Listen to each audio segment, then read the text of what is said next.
This was me at my first ever Blackpool convention. I was such a fanboy.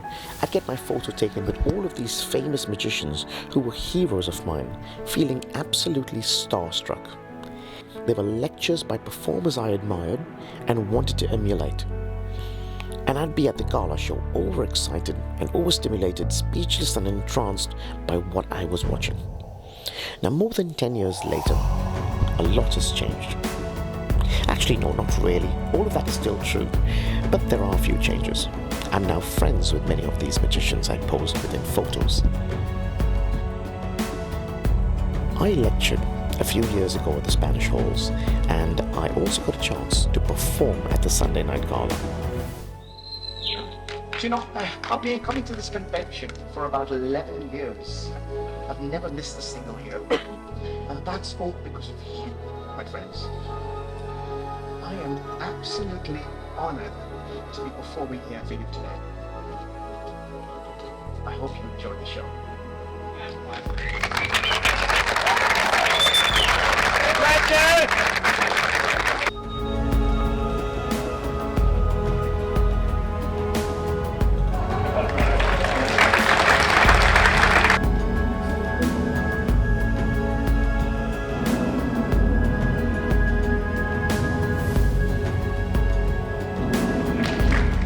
So here's a funny story. At my first ever convention, I remember waiting in a long queue to get photographed by Yu Ho Jin. He was my highlight that year.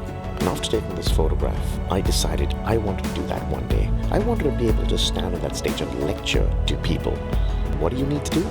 I thought I have to be original, I have to be creative and unique and come up with things that magicians would like.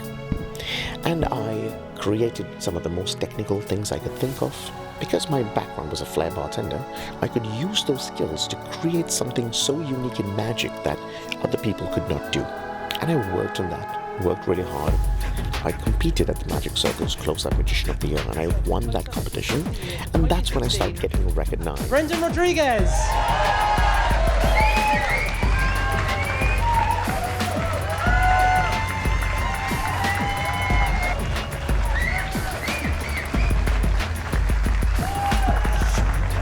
I released a DVD called Visualize in the industry where other people could learn from.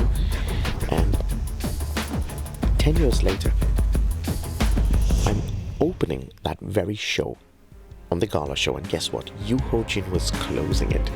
I was sitting at the back of the room watching that show, a tear rolling down my cheek, and I couldn't put this feeling into words. He was one of my heroes when I got into magic, and now I'm actually opening the gala show with him closing it. It was just unbelievable. So when a lot of you come to me and ask me, how do you do this? Can I actually perform on that stage?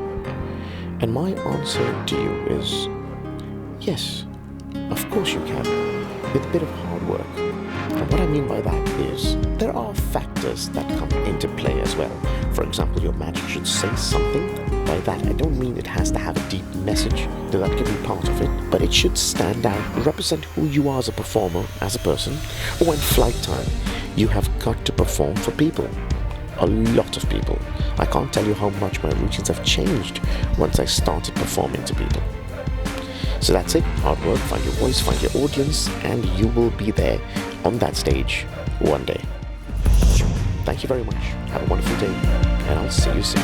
Bye-bye.